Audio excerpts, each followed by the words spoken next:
Hello folks, and it's time for some more hobby nightmares. I hope you're having a good day. I certainly am. Things are going well, work's getting done, and it is time to read at least a few of the hobby nightmares that you've sent in. Please keep sending them in to hobbynightmares@gmail.com. The email is down below. People keep asking me how to send them in. It's right there in the description of every video, down below. Go and have a little look at it, and send in your hobby nightmares if you want them read out on the channel.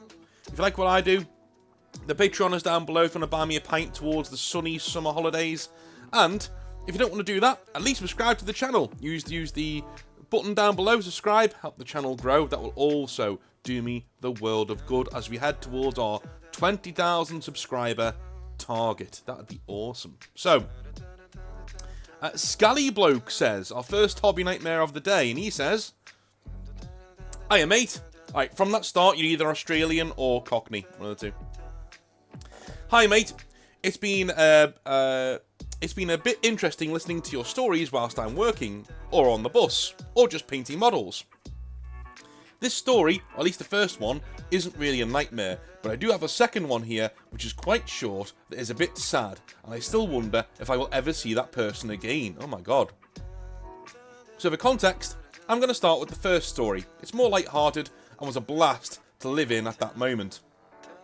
So, in one of the smallest cities in Queensland, I told you Australian, we had a one-game store pop up. It closed down and another person would have a go at it. Getting to know all these people in these stores was probably an interesting way to grow up. I got into all of this when I was 16, and let's just say the nerds at these stores would vary from tradies that work hard all day and come in and play games in their high-vis jackets before going home to their wives, Japanese school teachers that taught me some funny words to not say in public to police officers, guys who go to the gym 5 days a week and come in and play D&D once a week, meth heads, silly heads, and the 60-year-olds who are retired and run to the store to get away from their aforementioned wives. Alright, but you've certainly got an eclectic mix of people in there. It was a complete mix of people, and it only just grew and grew. We were boisterous. Boisterous is what you're trying to say, okay. We were boisterous, made fun of one another, and it helped me grow into more of a man and not be weak when people called you out for stuff. But also, not so much of a see you next Tuesday to be a DICK head to people. Lol, try reading that on YouTube. I can read it on YouTube, it's not in the first few minutes of a video, so you're fine. Anyway, in my years after university, I jumped from small job to small job, whilst helping out and being a store hand at one store while it was around for its 5 years of runtime. Dude, I don't know how you're writing this, but it is hickledy-pickledy. It is all over the place. So in my years after university, I jumped from small job to small job, while helping out and being a store hand at one store while it was around for its 5 years of runtime. I was mates with one of the owners, okay? It was free labour, but I got to be there late at night, play games, and also work on client jobs on my laptop whilst I was there. So yippee, retail experience whilst also getting a place to work that wasn't at my parents' place. I was still living with them at the time. I would be there late at night, and sometimes people would plan big apocalypse matches that would go on until 3 AM. Dude, I couldn't do that. I couldn't do that. Not in the store, couldn't. I've got to go home. I've had enough. You know what I mean? Like, 3 AM. I wasn't an avid player because I became more focused on trying to score big jobs, but the benefits of working here had in my free time were getting better and better. I also got free soft drinks, but I valued that the somewhat office space more. So, almost all of the Domino's managers... oh no, you're going to work with Domino's.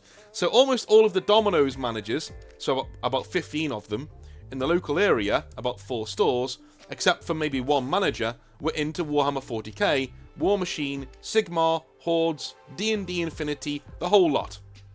Some of these guys I grew up with from school, in the game store just around town. And guess who got a lot of free pizza? That's right, the owners of the store. Oh, and of course, me and the other guy who helped out at the store too. These guys would literally have meetings over games. Things like, you know, we're understaffed, can we have some help? And things like that. And sorting out stock and asking for extra stock between roles during their games. They would have staff members come in and talk to them at the store. This was like their base camp where they all met up and did business. Okay, well, as long as they're spending money in the store, don't see why it's a bad one. I remember one night when one of their staff members got jumped and they all had to go comfort the kid, and they brought him to the store. That kid became a Custodes player that night. But as much as good things last, it had to come to an end. I'm not going to go into it, but they all left Domino's simultaneously over some issue, and the pizza from Domino's in our town was never the same again. People literally complained about it on Facebook, and I remember the guys telling me not to open up about it and comment on those community Facebook groups. But yeah, that was fun. I eventually moved on, and conveniently at the same time, the store changed names and owners, and I got to be friends with them. But I just played games every now and then instead, not all the time. I was too busy with my internship. Some of the guys I knew stayed, and some left. And now I'm in Newcastle, the real one in Australia. Ooh, don't be saying that to the Geordies. Don't be saying that to the Geordies. So yeah, a nice story. I hope you share this or create a second series of Hobby Sweet Dreams, lol. And here is the sad one. The one that I was warning you about before. Okay, so you buttered us up, and we're now going to get into the nitty gritty of what we're gonna be getting into here. Anyway, the one thing I'm still dreading to this day. Your video where you talk about the guy smashing the big tank on the ground and breaking it into two just opened up a long lost memory. I think it was a Mastodon, was it not? It was years ago.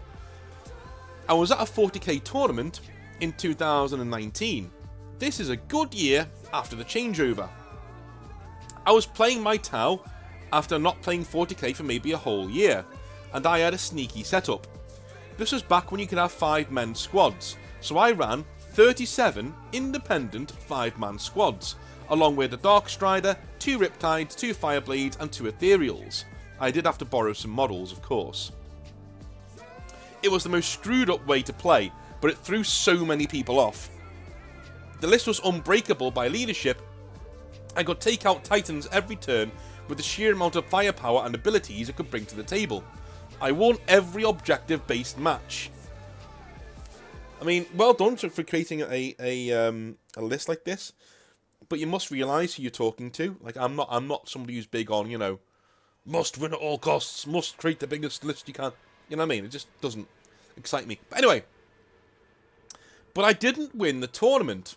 I did win something. The battle of breaking the most amount of miniatures in 3 seconds. What caused me to get this title was a mixture of independent issues that were clear to everybody, so I wasn't in too much shit. Number 1, there wasn't enough room to have so many tables set up in the place, and some of the larger guys were literally squeezing around tables. Note here, I wasn't that fat at the time. I am fat now. Normally it's the other way around. I wasn't that fat at the time. I am fat now, but for some reason, back when I was eating Wallop Pizza, I had a fast metabolism. I wish I did now. And number 2, there was one table everybody was using to store everything on whilst we were playing at the same time, eating lunch, etc. So, I was very eager to get out there and have a snack. The owner had a sausage sizzle going on for lunch, and the smell was driving me crazy. As I was squeezing through the tables, I slipped and bumped one box that was on the table everybody was storing everything in.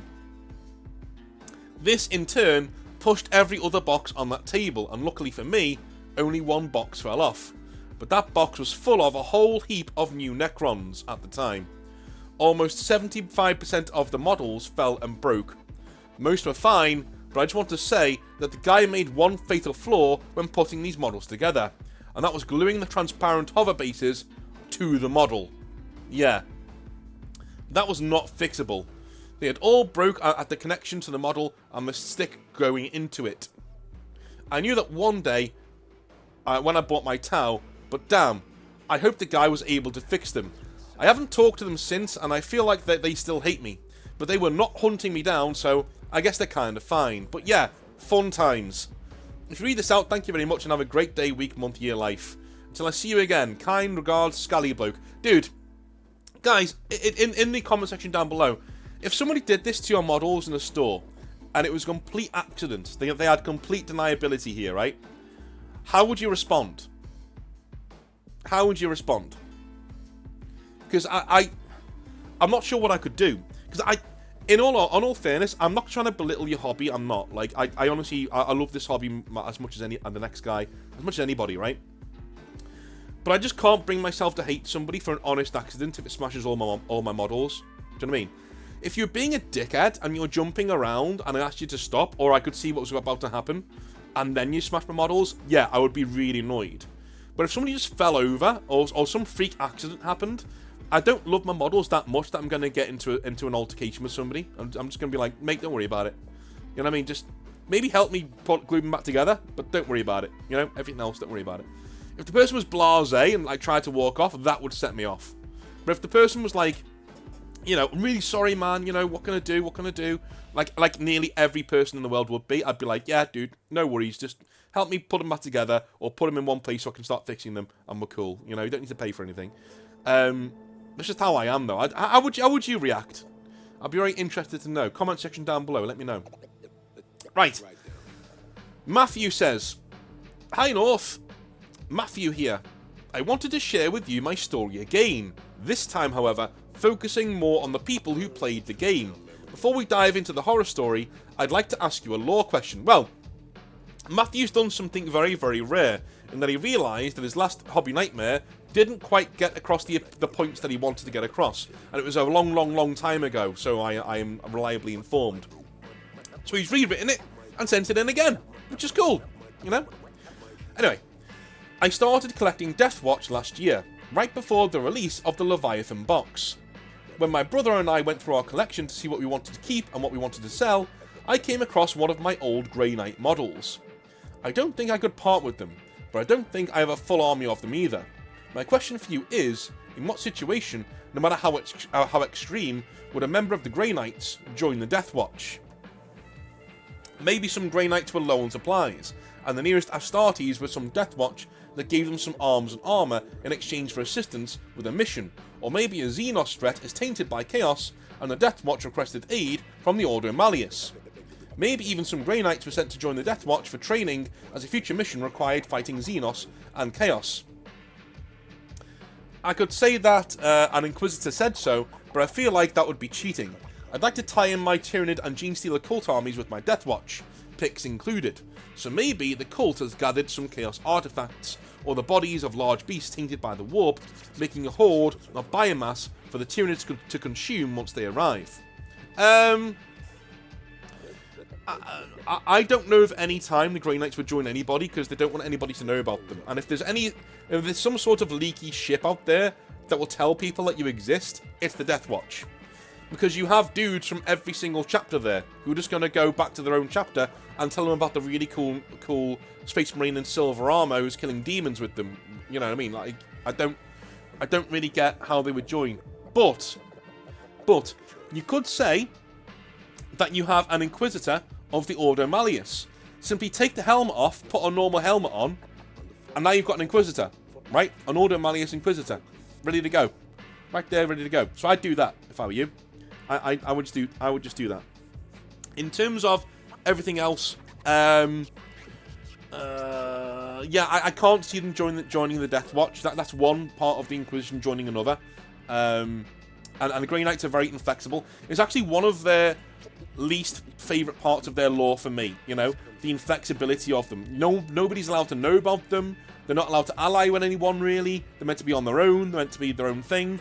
And I think they've done that because they wanted to keep them, you know, this special thing. But as time has moved on, I think it's time for the Grey Knights to stop being so secret and to be something that people know about. But they're sort of like a myth, you know? But they don't mind people knowing about them anymore because demons are everywhere. What's the point, right? You know, the Void Talons lore is very much like this. It's like, you know, that they fight with the Fourth Brotherhood at the Battle of Malak and get annihilated, and they leave. And the Grey Knights are like, yeah, fine, you leave, no problem, you know? And the veterans of that conflict actually have like Grey Knight shoulder pads and a Grey Knight weapon that they picked up off the ground or something, just to show that they're veterans of this conflict and that they remain loyal to the Imperium. I like that, you know what I mean? Like, that's the kind of thing you can do. But it is a big bugbear for me with Grey Knights, how secretive they are and how inflexible they are in the lore. Do you know what I mean? Sometimes you can be a bit much. Where they shouldn't be inflexible is they're not falling to chaos. Do you know what I mean? That's fine. Keep that. Because that's the one thing that absolute, knucklehead idiots always go after. Especially ones who work for Games Workshop. You just know they're begging to like make Grey Knights not special anymore by having them just fall to chaos like normal Marines. Like missing the entire fucking point. I mean, Games Workshop missing the point in their own lore we got into yesterday in the Hobby Rant video, but yeah, that's where they're going to go with it, I'm telling you now, and I'll be very annoyed when they do, and I'll be doing a video on it when they do, but I'm calling it now. The Games Workshop will take away Grey Knight's ability to be special or cool by making them just fall to chaos. I'm telling you now, it's coming, it's coming. Because they're morons, and they don't know how to write. But anyway,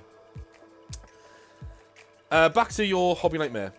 Now on to the Hobby Nightmare. To keep the story short, I'm going to focus on the moment that led to the ruling that vehicles cannot move into ruins. I believe this is when the mood of the game was set. A quick reminder on the people who were involved. Me and my brother Midas, I brought some Cadians, and Midas brought his Imperial Knights. Nick and Nick played Necrons, and Henry played Deathwatch. Midas and I ended up going second, and Nick got a lucky shooting phase with one of his monoliths. Uthbert, the Fuzzy Knight, was mortally wounded and brought down to 6 wounds. Okay, so I'm guessing that is, Uthbert the Imperial Knight. Oh, I remember him! I remember that, yes. Uthbert the Fuzzy Knight. So this is an Imperial Knight with fur on it. It's quite funny. Was mortally wounded and brought down to 6 wounds. Our first turn involved us moving into no man's land to capture some objectives, whilst also staying spread out to screen our opponents from using their teleport shenanigans. When it was our charge phase, Midas and I looked at each other. For Valhalla, I said. Midas. For Valhalla, he said. He rolled to charge a Tomb Sentinel, holding an objective under some ruins. Midas got a 7-inch charge. Just barely enough to get into engagement range and touch the objective. Nick, our opponent. You can't move there. And Midas was like, what do you mean? The ruins were in the way. Your knight can't complete that charge. Me, he's an Imperial Knight. He ignores everything under 4 inches when moving. Nick acknowledged this and said he knows about the super heavy walker ability. There was some back and forth between us and Nick, and eventually I said, are you saying that he can't fit in there? His leg fits under the ruin. Moving the knight into engagement range of the Tomb Sentinel. Nick clenching his fists. No, that's not the problem. Midas getting frustrated. Then what is the problem? Nick then argued that vehicles cannot move into ruined terrain, even if the vehicle model can physically fit in there. He even said that's why you never see people move vehicles like rhinos into ruins, because the rules do not allow it. Since both parties weren't budging, Nick decided to call over a judge. Right, before we go anywhere, lads, you know the rules better than me. In the description down below, the comment section down below, is Nick right here? Right, as a vehicle, can an Imperial Knight move into large ruins? I don't know. I don't play with a lot of vehicles, and I certainly don't play Imperial Knights because I like having more than 3 models in an army. So, is that true? Was he right? Let's see what the TO said. When the tournament organizer came over, Nick said, "Is this an illegal move?" pointing to the knight. The tournament organizer looked at the table and asked, "What's going on?" seeming confused at the question. I could tell that Midas was trying to keep his mouth shut, not wanting to say something he'd regret. Looking at the tournament organizer, I said, "The knight here is attempting to charge the Tomb Sentinel. However, we were told by Nick that charge cannot be done because vehicles can't be moved into ruins, even though the knight can walk straight over it." The tournament organizer then asked where the knight originally was. Nick said, "He started over there in front of the infantry." I agreed and moved the knight back to its original position. "He was farther back than that, in base-to-base contact with your guard." I shook my head. No. Okay, I can see what Nick's trying to do here. Yeah. Nick looked a little shocked and just gave a quiet, oh. The tournament organizer was in agreement with Nick and said the move was illegal. I said, the rules say only infantry and beasts can move through ruined walls, but there's nothing that says that vehicles can't move into ruined terrain. There is, said the tournament organizer. I was surprised and asked where. He said, in the rules commentary they bring it up. Both him and Nick were scrolling through the Warhammer app. After 30 seconds, the tournament organizer put his phone away without finding the ruling and said, yeah, I can't find it now, but I'm going to say that this is an illegal move. The knight can walk over the ruins but can't end inside the footprint. Is that right, guys? Let me know in the comment section down below. Now the ruling was final, I asked, so to clarify, vehicles cannot move into ruins. The tournament organizer said, correct. We thanked him for coming over. Although the ruling didn't seem right to us, the tournament organizer was nice and chill during the whole discussion, so we didn't have any hard feelings towards him. Nick said, hey man, sorry about the whole rules discussion, but we gotta follow the rules, you know? I tried to laugh off and keep a good attitude. Midas, however, his demeanour changed. He was out for blood. If this was the type of game they wanted to play, then this is the game they will get. Rules are rules, and we follow the rules to the dot. Yeah, that's fine. I'm with you on that one. If that's the game he wants to play, that's the game he wants to play. It's fine.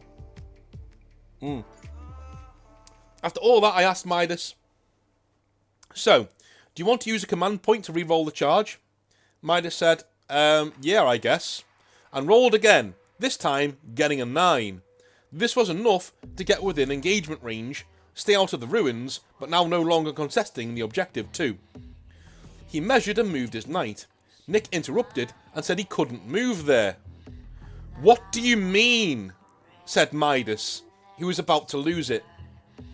Nick was claiming that Midas was rotating the base to get extra movement. Oh, for fuck's sake. I'm being honest, guys. There are some people who are never happy with what you're doing. Like, you know, like even if it's like 0.01 centimeter too far, you know what I mean? Like too far or too far back, that they will literally be like, no, no, no. You know, dude, it's a friendly game. Shut the fuck up, will you? Even if it's at a tournament, he's not playing it in the the spirit of 40k, right? I'm not saying cheating at extra movement, but this guy's behaviour already has shown him as being a bit of a, you know, rules for thee and not for me. I'm wondering if that's how it's going to go. Alright, watch, I said as I took up my tape measure. I'm going to measure 9 inches from the back of the base and move him forward without rotating the base. Whilst I was moving the knight, Nick was telling me how to measure properly, even talking over me. After placing down the knight, I said, there, see? Nick looked at the knight for a few seconds. There was nothing else he could think of to stop this charge from happening. He looked at me with a big smile on his face. Good job, he told me, as if I was a child doing something right. Thanks, I guess. Yo, this guy's a prick, man. He's a bit of a prick. Now, after all of this, Midas rolled for his close combat attacks, and unfortunately, the dice gods were not in his favour. He didn't get a single wound on the sentinel. Nick didn't even have to roll any armour saves. Next turn, Uthbert, the knight, was shot off the table. Midas went from, let's have a fun game, to someone is going to lose kneecap privileges pretty quickly. Throughout the rest of the game, Nick was always trying to be buddy-buddy with me, whilst also trying to get under Midas' skin.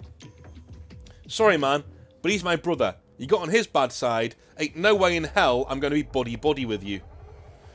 I think this is when Henry's good mood changed as well. Although he played Deathwatch and can teleport his 2 Gravis kill teams, Midas and I did really well in keeping our army spread out.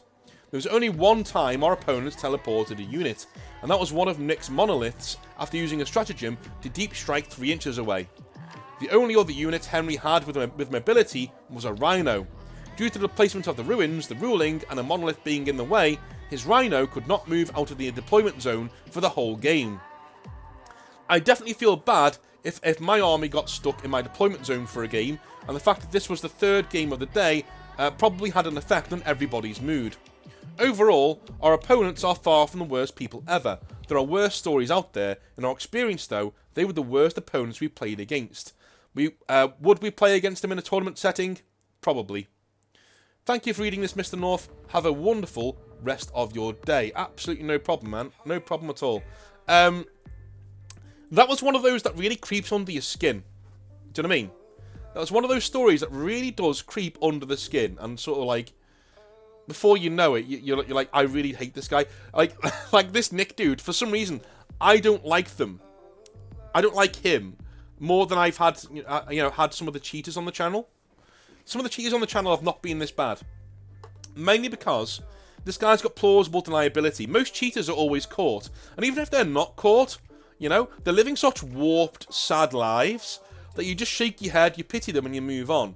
This guy's a normal guy who plays 40k like a dickhead. You know what I mean? Like, literally asking you to re-roll everything, asking you to remeasure everything. And again, it's rules for thee and not for me. I'm betting at any point he's just moving his models around willy-nilly. I've played people like this. They're the worst. Because they've got plausible deniability. The minute you call them out and say, mate, you're acting like an absolute chode, can you stop it? They're going to go, oh, mate, what are you on about? I'm just playing the game, blah, blah, blah. That kind of a thing. That's the worst. When somebody's cheating, you can just call them out and that's it. They're called out, But, like, somebody like this with plausible deniability, they're going to turn it around on you, and they know it as well. These are the worst people to play. The worst than cheaters.